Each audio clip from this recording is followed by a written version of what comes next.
Before the interview starts, make sure you go to marsmarsmars.com and use the Mars files at checkout for 15% off your order. Also, make sure to like, comment, and subscribe. I don't know, man. That was like my 4th time going to jail. Like, and before that, my longest time was like a week. Like, cause my mom, she didn't play that shit. Like, I was young as hell, so you can come pick me up. But my mom would let me sit in that bitch. Like, she did not play. Like.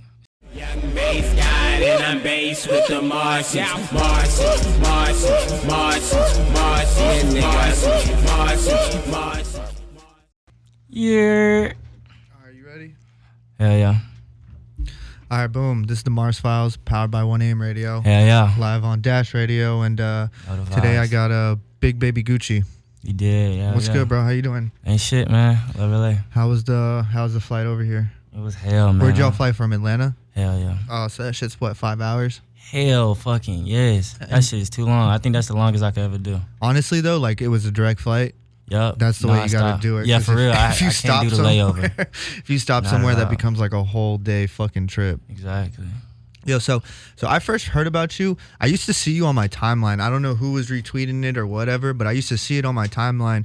And then some time passed, and then I met Baby Goyard. Mm-hmm. And then you and him are signed to the same label. Is that? Hell no. No. Hell no. I'm independent. You're independent. Hell yeah. Was Ultra? They were talking to you though? Nah. I was signed. I dropped my. Okay. I dropped the project. Me and Bobby Johnson. I was signed to them. I was signing a big deal with them, but it wasn't for me. It wasn't for me. It wasn't working out. Yeah. You don't want to talk about it any more than that. I mean, it don't really matter to me. Yeah. But it was just like a one project thing? Nah, hell no. It was shit for $1 million, 4 projects, but it just. I didn't really like the direction after the first one like dropped. They wanted to wait, and that's like I'm in the SoundCloud like era, right? Yeah, like, you gotta drop. At the time, I gotta keep dropping. So it was just like it didn't work. It wasn't working for me. So like, I mean, was that like were they okay with like letting you go, or did you really have to fight to get out? Hell no, it was just like my contract just basically ran out because it was a option after that. It was like an option to keep going, like gotcha. if they wanted to, gotcha. And they wanted to come with a whole new contract. But I'm like, I'm not about to. They wanted me to keep working and be signed to them and like blow myself up. So when they ready to drop another album, I have to sign for whatever the fuck I have to get whatever that sounds. Yeah, it sounds a little weird. Yeah. I mean, what was your mindset going into it though? You just needed the money, like we were talking about earlier. I mean, it's an opportunity. Like this is what we do it for. Like like to do that big connection and like. I'm a regular, like I was making music like on the Xbox mic, like to be in the room getting fucking with 6 figures on my, like just laid out, 7 figures laid out, like people with Sony, like it's crazy, it's surreal. I still don't really believe I lived. It's just crazy to think about, like, cause it's just I came from like niggas just don't. It's just so abnormal to me that that's even possible. Yeah. To attain just because I'm speaking in a damn mic, it's just crazy, but it was fine. It was like it's an opportunity. I feel like every artist go through it, like. I feel like some artists get stuck, you know? Yeah, exactly. Some artists get smart. stuck. Yeah, you gotta, whatever you did, you need to fucking you need to tell your story, bro. You need to write a book about that shit. I waited it out. I thugged it out. Like, they ain't like a bunch of shit that I did, but I mean, it didn't really matter. I just know, like, I'm the commodity, like, and I'm not about to have that shit taken away from me because I didn't have shit in the beginning, and regardless. So I'm not about to be a price tag or anything like that when I know. I feel like that's dope though that you like you know your worth and you're like so sure of it. Exactly. You know what I mean? You giving me the sureness when you put. Come on, I've been making music 2 years. You trying to give me $1 million? I know I could be worth something in a while. Yeah, absolutely. Let's kind of just start at the beginning though. Where are you from? Atlanta. I'm from Charlotte. Charlotte, North Carolina. That's right. It's basically the same thing, but it's Charlotte. What's it like growing up in Charlotte, and what was like? Just like Atlanta is the hood. I lived in the hood on 1500 West Boulevard. Like, damn, like niggas that know what I'm talking about know what I'm talking about. But it's really just the hood. Really, it's just the South. This is how you expect it. Everybody got them trying to get it somewhere they can, and I don't know. It's just like you just growing up just being lesser, just trying to goddamn just get it. That's really what it is. Just growing up in the hood in the projects, like. They tore my hood down, like shit. I can't even goddamn go back to it no more, like. But, damn. Hell yeah, but I mean, it's just really hey, you just gotta keep going. That's all I just felt. Yeah, that's how I've been living. I mean, so I imagine you had like a rough upbringing. Hell yeah, I mean, rough enough. Yeah. I guess I guess it was my own self, just me and my I don't know. Did you have both your parents in your life? Hell no, I just had my mom, but my mom's a damn military veteran. Yeah. And she's a pastor. So it's just a bunch of conflict. Like since a kid, it's just I didn't really like authority, and I ain't like the person she was married to. So it was just a bunch of like group homes and jail and being homeless a lot. So it was a lot of bullshit. Like I had to grow up fast, but yeah, how do you think that shit affected you though? Like I'm curious. Oh yeah, that shit affected me, but I wouldn't have it no other way because I wouldn't be where I am right now. Like I wouldn't be having the mindset that I have right now. You know, you gotta work because nobody's gonna give it to you. Like, so I don't regret nothing. Like, I really like. I mean, shit's just it's a story. Like I feel like when I really tell my story, all the crazy shit I done been through, like. Shit, I want some of the stories, bro. Like, what'd you go to jail for the first time you ever went to jail? What'd you go to jail for? Oh Lord, the first time I went to jail, that shit was just larceny, man. I was just what is larceny? Fucking stealing. Okay. Fucking stealing. I was fucking like 16 with my friends. Goddamn going to a basketball game type shit. But we trying to get some Levi's and a polo tee, so we trying to get fresh. And like me, I had a little bread, so I be smart with it. Like I caught some shit, and then I'ma jug something too. But this nigga fighting around got caught. So we dipping like somebody like, hey, you stop. And this nigga stops. Of course me, I'm gonna keep going. Like ain't nobody stopping, blah, blah, blah. Come find out, this nigga mama came up there. This nigga mama done called my phone talking about I'm gonna bring the cops to your house if you don't come back up here. I'm like, I'm 16, man. I'm past my curfew already. Like my mama ain't trying to hear that. Let me come up there like a dumbass. Let me give him this shit back. These motherfuckers arrested me. I'm like, it's your fucking mama's fault. That was the first time. You still talk to that kid? Yeah, I mean, kind of. That was my boy. It wasn't his fault. Yeah. Like, and his mama wouldn't even knew where I stayed at until, like, the day before I let her drop me off home. So I was like, this is my fault. It's karma. It's karma. So it was just like, that was the first time. That was just some little weak shit, but I've been arrested for, like, And what's, like, the worst thing you've been arrested for, like, in your mind? Fucking, the last time I got arrested for, like, a Grand Theft Auto, bro. That shit was crazy as hell, but it was just an old charge. And I had, like, a bunch of fucking charges. Like, okay, so what you mean?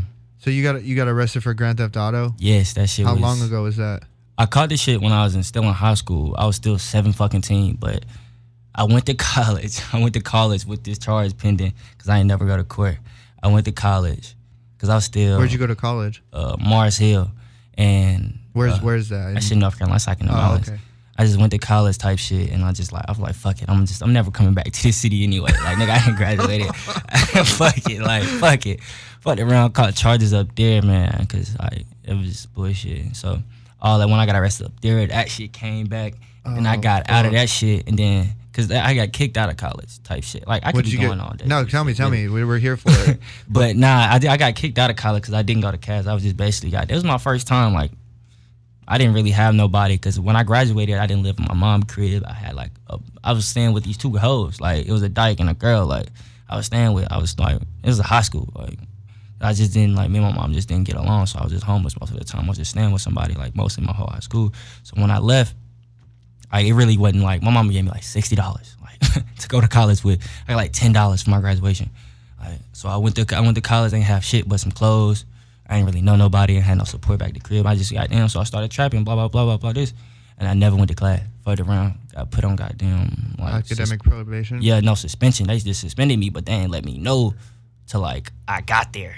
Like, yeah, because you weren't even going. Yeah, because I came back. And God forbid, and you probably weren't checking the emails and shit. No, exactly. They sent the letter to the wrong house. Like, that shit pisses me off to this day. I'm like, how the fuck y'all do that to me? Like, that's my whole. Because I really felt like my life was over. Because I never wanted to be a rapper. I never really thought about. Like, I made music my first song probably like middle school, but that shit was just for fun. Like, yeah. I never, I was into clothes and skating and just weird shit. Like, I wanted to draw shit and shit. But I don't know. It was just, you never know what the fuck happens. But after that shit, I got kicked out. Yeah, after I got kicked out of college, I basically stayed up there because it's like 4 hours away from home, and I don't have nowhere to go. Like my roommates from high school, that's where I was going to stay with, because I didn't talk to them my family. But he was staying up there, so I'm like, fuck it, I'm gonna stay up here. I got hella hoes up here. I got a job. I'm trapping. I'm straight. Fuck it. I'm gonna wait till a certain time. Fucked around. This is I was basically on a run from August 2017 to August 2014. To April 2015, damn near a year, like almost. And like knowing you have this warrant out or not even knowing? Yeah, no, I knew. I just really didn't think it'd catch up to me. I was young. Like I don't know why. You didn't know any better. Exactly. I didn't think, okay, I'm in a whole different city. Like they not gonna give a fuck. Like nah, nigga, that ain't work like that. But they fucked around, caught me up in this bitch dorm like months later. Cause they had, at one point in time, they sent fucking emails to everybody, all the students and staff. I even got an email saying, if you seen this student, blah, blah, blah, call the police. Yeah, like, call the police. They had a roadblock one day and shit. Like, I had to call my best friend. She luckily had to come and scoop me. She lived like an hour away. Like, I'm literally hiding under steps. They don't, like, it was ridiculous. Is that where that voicemail comes from? Hell no, that was we'll get into that after. I'm dead. But goddamn, really, after that, like, they finally caught me up in some bitch dorm, like, early as fuck, like in April. Like, the day before I was supposed to leave for spring break. So I was sick, and the girl actually got arrested, too. But they let her out. Aiding and abetting? Yeah, they let her out, though. Her ass was crying and shit. I'm like, shut the fuck up. They don't let you out, man. And then she bailed me out with some hoes and shit, like, early, like 1 a.m. It was like $70 and wasn't eating shit. So I got out, basically. But that was just for like the college shit, or that was? I had both of them, but I just got bailed out because I guess the bail wasn't even that high. So I guess they was looking out because I was a college kid and I knew it. They knew I had to go home and I had to go to a court date regardless. Oh, okay. So that was just that, and then you had to go home still to face the Grand Theft Auto charge. Yeah. Like I had to pay. Like I still had to get bailed out for both of them, but because I still got recharged. But after I got bailed out, I couldn't go back on campus. So I had to goddamn like sleep in some fucking car for the night until like the next day. And then the next day when I got back to Charlotte, I went back to the hood months later, like I didn't know what the fuck I was about to do. I started working at Papa John's and I never went to court like for none of my charges, the GTA. I just didn't really give a fuck.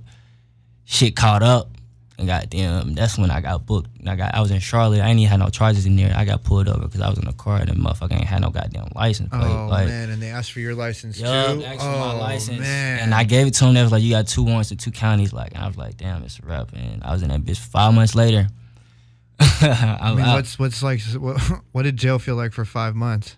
I don't know, man. That was like my 4th time going to jail. Like, and before that, my longest time was like a week. Like, cause my mom, she didn't play that shit. Like, I was young as hell, so you can come pick me up. But my mom would let me sit in that bitch. Like, she did not play. Like, she did not play at How's all. your relationship with your mom now? Now it's fine. Like, my mom, like, it's fine now. Like, we just good. Growing up, you guys weren't seeing eye to eye. Not at all. I mean, low key, you were on some bullshit. Oh God, I just wanted to do what I wanted to do. Yeah. All right, so I mean, all that stuff happens. You're already making music at this point? Hell no. Like, no, I was working at Papa John's. So you're just I was scamming, like, making clothes, like, just trying to live. Like, just trying to figure music it out. was not on my mind. Like, it was the last thing on my mind. I didn't start music till the beginning of fucking 2016. Okay, I mean, but then how do you come to this decision? Like, yo, music? Fuck this, I'm gonna start making music. I was about to off myself, bro. I tried to off myself, and I had this little shawty. Goddamn, she was like, you know, trying to save a nigga type shit because the nigga was just done. What do you mean you tried to off yourself? Like you were really... I just tried, literally what I meant. Like I tried to, I wasn't really fucking, I was over it, bro. I was over it because felt like I had ruined my life. Like I had scholarships going to college and shit, and I ain't really had nothing. Like I'm working at fucking Papa John's smelling like fucking marinara every night. Like the fuck, that shit was trash. I didn't want to do it. And then I got banned from my hood, so it's like I ain't had no place to stay. How'd you get banned from the hood? Man, you can't, cause where I'm from, like you gotta have like they got security guards everywhere. Like you gotta like if they see you even standing out somewhere, they gonna like ask you for your ID type shit. So it's like a really bad area. Hell yeah. So they goddamn see me smoking, literally just smoking the blunt outside. They goddamn. You're like, you gotta go. Hell yeah, ban me. Like my brother still banned. They got a ban list from goddamn '98. Don't be playing out there, boy. I be playing out down the boulevard for real. But yeah, that's real. I just really didn't want to fuck with it. So I goddamn this bitch goddamn. So like you can come goddamn stay with me, like blah blah blah. I'm like, man, fuck it. So I goddamn. This is a whole new city, like a whole new everything. Like, I don't even know this bitch like that. Like, so I ended up dating a girl, blah, blah, blah. And then she was a rapper. She made music. And I went to the store. I went to the studio with her one time. And I'm like, man, I'm sitting here watching this whole rapping shit. Like, let me start rapping. Was she good? She was all right. She wasn't bad. I'm not even going to fake like she was bad. She was straight. I mean, for what she wanted to do. But I'm sitting here like, hey, bro, I know I could do this. So I recorded a song. I stole this Icy Twat beat because he a bitch. And wait. And I goddamn. Slow down. And I just made this song called "I Need That Work." And goddamn, that shit had like 20K like the first month. I had like 300 followers on SoundCloud. And that song just went up. Like literally had like 20K. Like I was like, damn, what the fuck? I can actually goddamn make music. It's like the beginning of goddamn 2016. Like I'm on an Xbox mic, like with using my bitch's goddamn computer with some stolen software. Like at the crib while she in class. Like just trying to make some shit. Like that's literally how I started. Like literally just in the room, like smoking my drawers, stealing beats off YouTube from bitch ass niggas like Icy Talk. So you don't fuck with Icy? Hell no. What's the beef? That nigga got that song taken down too. What's the beef? Ain't no beef. That nigga just a bitch. But have you ever seen him in person? Next question. He don't want that. He don't want that. All right. I mean, did you already have face tats before you started rapping? Or, hell no. Or the face tats come after? Hell no. I mean, I got them early because, you know, that was first from my grandmother and then my mom's because my grandmother died. But after that, I was like, I don't really give a fuck. Yeah. Really, I'm going to just do what I want to do.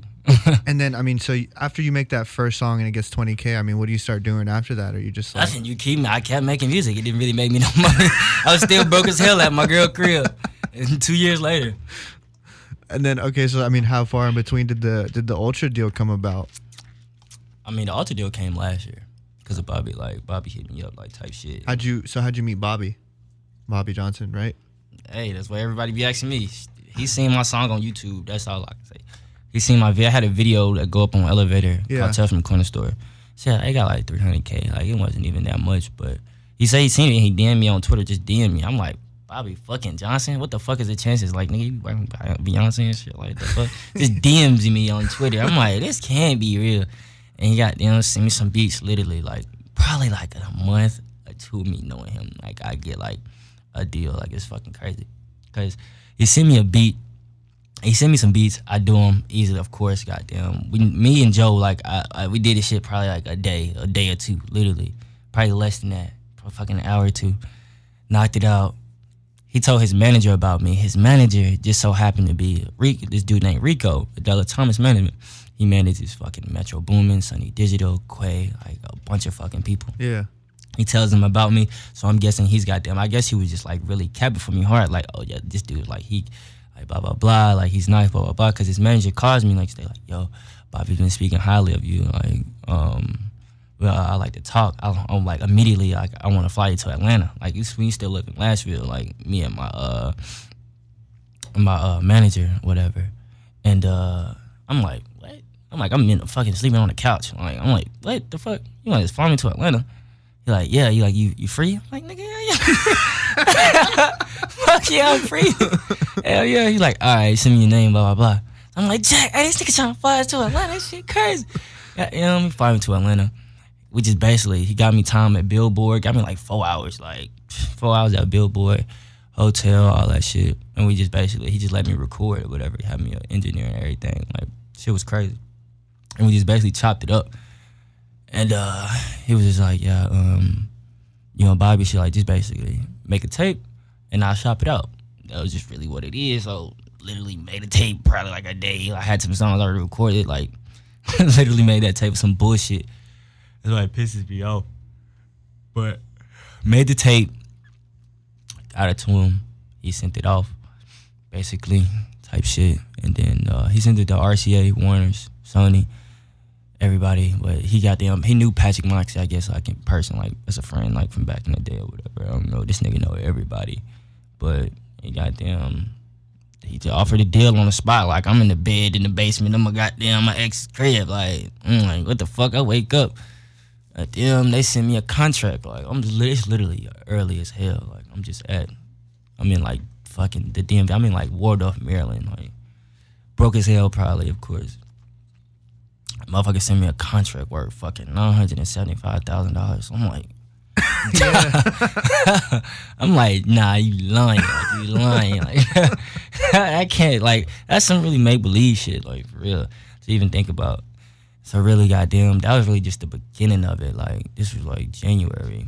And it took me about 3-4 months to meet and my manager and like the lawyers and shit really just started to work out a deal that was good enough, you know, just fair enough to like this shit. It got me out of the deal scot-free on, oh shit, shit, I still got another chick coming, so it's just like we worked out. Crazy. It took forever though. Like I was stressed. Sounds like a finesse though. Yeah, it was definitely a finesse. Like shout out to like we took our time with that shit. Like, but we made sure because when I first got the contract, it was basically 360. Yeah. Like they want my likeness, they want everything, they want a piece of it. Like, but nah, I wanted less money. I took less money, and I wanted to keep everything that I want. Like, and I had a publishing contract too.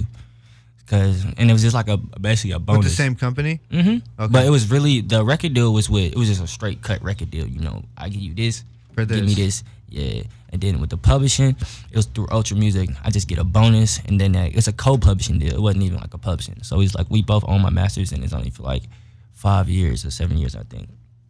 And for the music that they got, man, they can have that shit for the rest of their life. I don't even give a fuck about that song. I hate that shit so much. I just hate that whole album. I didn't even really push it. But that's really just how that came about. Yeah, okay, so real random shit. And then I'm just trying to figure out the timeline. So you get signed to Ultra. Do you already have the collective going on? Oh yeah, I made Forever World 1500 the second I started rapping. Like my boy Jihad, I got them. He's from 9th grade. Like I knew him since 9th grade. So it's like I had a collective. Like I always wanted to make collective, but I didn't know really what I wanted the collective to do. So, but you already know, like you young, you know, you want to make a crew or some shit, man. You know. But it's like I knew once I made this shit, like I was like, I gotta have a team. Like I gotta have a team. Like how do you trust people though? Because like I think that's like my biggest thing. I don't. So then how do you work with them? And you just, I mean, it's all this shit is risk, bro. Yeah. Like that's all I've been doing is risk. So it's like I know what risk. I feel like I know what's the smart risk to take. That won't, like if it go bad, it won't go too bad. Not for me. Yeah. It's gonna go bad. It's gonna go worse for you than it is for me. Like you just gotta know. That's interesting. Cause like, bro, I like a lot of this interview stuff. I kind of just do by myself. But like, I think I could help myself by like getting a team of people and like really building a team around me. But it's so hard for me, like, cause I don't know if you're like this, but I'm the kind of person. It's like I can't even trust myself to do things sometimes. So like, how am I supposed to trust somebody else to do it? Yeah, I feel like that. I feel like I can only trust me, but at the same time, I'm saying that, but that's a lot. Like I got all these dudes around me. I got all these men like that I trust with my life. Like, I mean, you just really gotta have that. I don't think you can even go through this life without having somebody that you can trust. And I don't really feel like no successful branch or entity of anything is successful without a team. Like it's not like you can't, like that nigga Bill Gates not Bill Gates because of him. Yeah, like, you know. And then I mean, besides the people that you knew from like your hometown, how did you decide like you wanted Austin to be a part of it? I mean, I kept seeing Austin, and it was like really with me. I just know what intrigues me, what I feel like agrees, what I feel like I got good taste in everything, like music, fucking food, everything, shows, all that. I don't know. I guess it's the Leo in me, but I just feel like that. So it's like if I feel like I fuck with you, I feel like I see you, I see something like I'm not gonna fake it. I'm not gonna pretend like it's hella niggas that done begged me to get in this shit. It's just not. It just don't feel like, even if you nice, it's just like I don't feel like you compliment. Or it just don't like you know, because it's technically like not even a group. Like we don't make music together that much. Like we really just I got a house, I got my niggas in it, and we just here to goddamn we all got the same goal. You know, like we really just on the same page. It's really just what it is. So it's like I choose. If I see you, I choose you. Somebody might recommend. Somebody might, hey, you know, you might ask me. You know, it's just different ways. You know, that I've added people. Like I know my assistant Wade because I met him. I was on the fucking tour last year, and I met my engineer and one of his friends that I'm not even friends with. Well, one of his old friends that I'm not even friends with no more. Had booked me for a show in Nashville, and it didn't even go well. But I end up going to the studio and meeting my now engineer. One of the main reasons I even got the deal or where I am now. And I recorded Tales from the Corner Store, a song that fucking Bobby Johnson even found me off. Like, yeah. So it's like I found them just like it's just random shit like that, you know. It's like now from that, like now like we all live together like type shit. Like you just, you know, it's just really random shit. You just really. And who all is in the collective? I mean, it's like 30 people. It's a lot of people. Oh, okay. It's too much to name. Yeah. I mean, but rapper-wise... Is it rapper-wise? Me, Austin, 30. Goddamn, Lil Coop.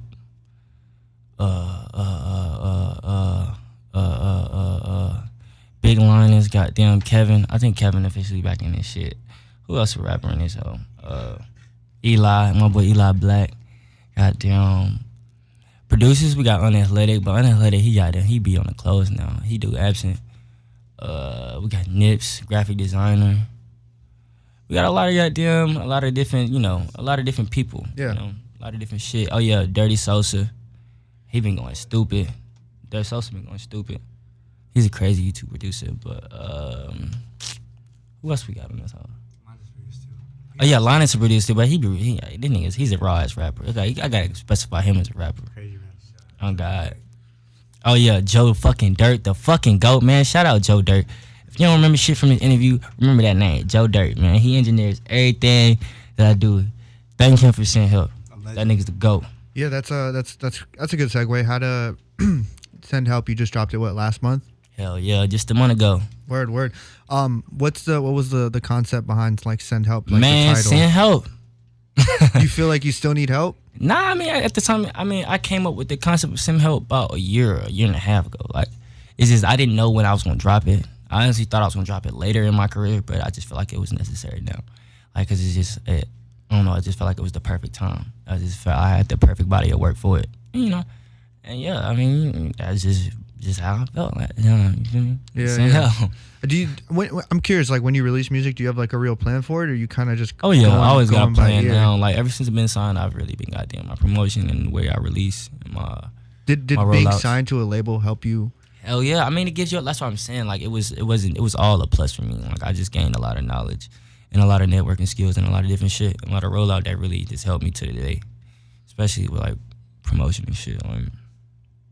That's all it's about. Yeah, absolutely. If someone's never heard your music, what's the first song they should listen to? Man, go listen to Drop Top Lessons. That shit's at 98K in a fucking month.